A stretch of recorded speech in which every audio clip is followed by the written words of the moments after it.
Que a graça e a paz do Eterno te alcance onde quer que você esteja, amém, querido? Eu estou com um probleminha aqui com a minha câmera do meu celular. Então, se vocês verem eu meio perdida, assim, me perdoem, mas eu também não estou entendendo o que está acontecendo, tá bom? A palavra do Senhor para os nossos corações hoje é Mateus, capítulo 10, versículo do 1 até o 26. Onde nós vamos falar parte por parte desse lindo capítulo, amém? Que é muito lindo, muito grande, e onde o Senhor quer falar tantas coisas ao nosso coração, amém? Jesus, tendo chamado seus 12 discípulos, deu-lhes poder para expulsar espíritos imundos e curar todas as doenças e males. E são estes os nomes dos 12 apóstolos: primeiro Simão, chamado Pedro, e André seu irmão, Tiago, filho de Zebedeu, e João seu irmão, Filipe, Bartolomeu, Tomé e Mateus, o publicano, Tiago, filho de Alfeu, e Tadeu, Simão, Zelote e Judas Iscariotes, o mesmo que traiu a Jesus. Assim, a esses 12 homens enviou Jesus com as seguintes recomendações: não vos encaminheis aos gentios, nem entreis em cidade alguma dos samaritanos. Antes, porém, buscai as ovelhas perdidas da casa de Israel. Amém? O Senhor Jesus, ele já sabia que ele estenderia o plano de salvação para os gentios, né? Para nós, digamos assim, para você entender. Aqueles que não eram judeus, né? Mas naquele momento, a vinda dele foi para os judeus. E por eles não aceitarem plenamente, né? Não todos aceitarem, então ele estendeu o plano de salvação para nós. Pela recusa do povo escolhido dele, nós hoje podemos nos achegar ao Senhor como filhos amados dele. Então, nesse momento, ele fala: olha, primeiro, vai aos filhos, né? Vai ao povo de Israel. Primeiro vai aos meus filhos queridos. Aqui ele fala, né? Primeiro buscai as ovelhas perdidas da casa de Israel. E à medida que seguirdes, pregai esta mensagem: o reino dos céus está ao vosso alcance. Curai enfermos, purificai leprosos, ressuscitai mortos, expulsai demônios, graciosamente recebestes, graciosamente dai. Ou seja, nós recebemos de graça do Senhor Jesus, né?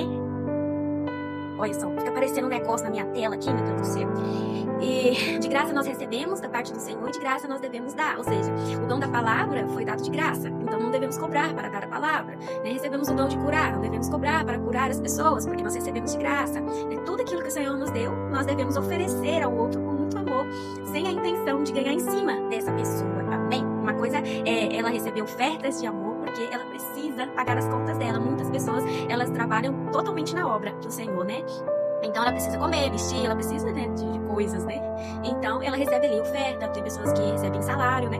Mas não você extorquir o outro, não você cobrar, não, eu só vou cantar na tal igreja se me pagar tanto, né? É um exemplo. Não vos curai enfermos, isso. Não vos provereis de ouro, nem prata ou cobre em vossos cinturões. Não leveis sacolas de viagem, nem uma túnica mais, segundo um par de sandálias ou um cajado, pois digno é o trabalhador no seu sustento. Ou seja, o Senhor estava afirmando: olha, eu preciso que vocês acreditem, confiem que eu estou cuidando de vocês. É necessário que vocês não levem nada extra, para que não aconteça de vocês acharem em seu coração que vocês conseguiram pela força do braço de vocês. Né? Eu estou trabalhando no caráter de vocês, na confiança, na fé de vocês. Então não leve nada extra. Confiem que eu vou prover o lugar para vocês dormirem, a comida para vocês comerem, tudo o que vocês precisarem. Em qualquer cidade ou povoado em que entrardes, procurai alguém digno de vos receber. Ficai nesta casa até vos retirardes. E quando entrardes na casa, saudai-a. Se a casa for digna, que a vossa paz repouse sobre ela. Se todavia não for digna, que a paz retorne para vós. Porém, se alguém não vos receber, nem der ouvidos às vossas palavras, assim que sairdes daquela casa ou cidade, sacudi a poeira dos vossos pés. Com toda certeza vos afirmo que haverá mais tolerância para Sodoma e Gomorra no dia do juízo do que para aquelas pessoas, né? Muitas pessoas, muitas vezes sem perceber, acabam tocando o Senhor de suas casas, tocando os servos do Senhor, que realmente são servos do Senhor da sua casa, sem perceber, né? E o Senhor fala: olha, aquela casa que for digna, que quiser a minha presença, eu entrarei naquela casa. Agora, aquela casa que recusar a minha presença, a minha palavra, não querer saber de mim, eu também não entrarei, eu não vou forçar. Jesus não força a barra com ninguém. Ele quer, ele deseja mais que tudo salvar todos nós, mas ele não força a barra, amém? Observai, eu vos envio como ovelhas entre os lobos, sede portanto astutos como as serpentes e inofensivos como as pombas. E acautelai-vos dos homens, pois que vos entregarão aos tribunais e vos açoitarão nas suas sinagogas. Ou seja, o Senhor estava mandando eles tanto a pessoas sedentas, inocentes, como a pessoas más, perversas, que odiavam a Deus, que odiavam a palavra, que odiavam o ensino, né? E essas pessoas, o Senhor fala que as pessoas do mundo muitas vezes são mais inteligentes, espertas do que nós que somos filhos dele. Então ele fala: olha, eu preciso que vocês sejam espertos, que vocês saibam aonde vocês estão entrando. E que vocês, ao mesmo tempo, sejam pessoas dóceis, boas, né? Que vocês não paguem mal com mal, enfim. levados à presença de governadores e reis por minha causa, para testemunhardes a eles e aos gentios. Todavia, quando vos prenderem, não vos preocupeis em como ou que deveis falar, pois que naquela hora vos será ministrado o que haveis de dizer. Eis porque não sois vós que estareis falando, mas o Espírito de vosso Pai é quem se expressará através de vocês. Amém? É o Senhor que nos ajuda. O irmão entregará à morte seu irmão, e o pai ao filho, e os filhos se rebelarão contra seus pais, eles causarão a morte, e por causa do meu nome sereis odiados de todos. Quantas famílias hoje vivem brigadas porque um é católico, o outro é evangélico, o outro é não sei o que, não sei o que, não sei o que. Quantos que estão brigados, né? Um porque acredita que Jesus é Deus, o outro não acha que Jesus não é Deus, um acredita que sábado é o dia sagrado, o outro acredita que domingo, e com isso vira uma discórdia, fica sem se falar. E aí o Senhor já fala, ó, muitos, né? Entre pai e filho, filho e pai, por causa do nome dele. Quando, porém, vos perseguirem num lugar, fugi para outro, pois com toda certeza vos asseguro que não tereis passado por todas as cidades de Israel antes que venha o Filho do Homem. O pupilo... Ai, Jesus, misericórdia. O pupilo não está acima do seu mentor, nem o escravo acima do seu amo. Basta ao discípulo ser como seu mestre e ao servo ser como seu senhor. Se chamaram de Beelzebul ao cabeça da casa, quanto mais aos membros da sua família. Ou seja, ele estava dizendo, olha, se eu, Jesus, dono e criador do mundo, do universo, das pessoas, de tudo que existe, nos céus, da terra, debaixo da terra, de tudo. Eu que sou o criador de tudo. Eu que sou o amor, que amo verdadeiramente os meus filhos de forma incondicional. Eu que sou tudo.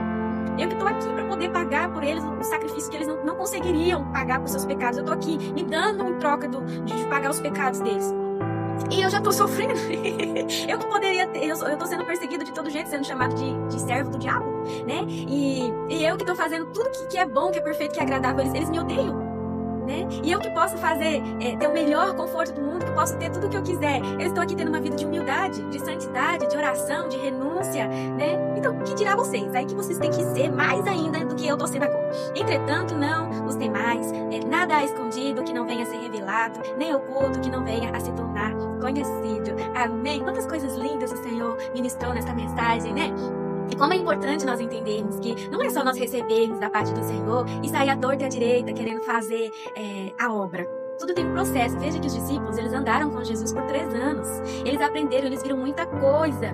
Aí, chegou um determinado tempo, o Senhor Jesus manda eles, para eles fazerem as curas, eles falarem do Evangelho, porque até então quem falava era Jesus, eles ficavam com Jesus. Então, ele ensinou, aí eles foram, aí depois eles voltaram, Jesus, e aí, como é que foi? Né? Aí eles falaram, foi muito bom, não faltou nada. Ele foi preparando eles, foi um processo, para depois, quando ele finalmente voltou para o céu, os seus discípulos conseguirem fazer a obra dele. E assim somos nós precisamos passar por um processo, aprender tantas coisas, né? Como diz aqui nesse lindo versículo de Mateus, capítulo 10. Amém? Que você receba essa mensagem no seu coração, em nome de Jesus, o Eterno te ama.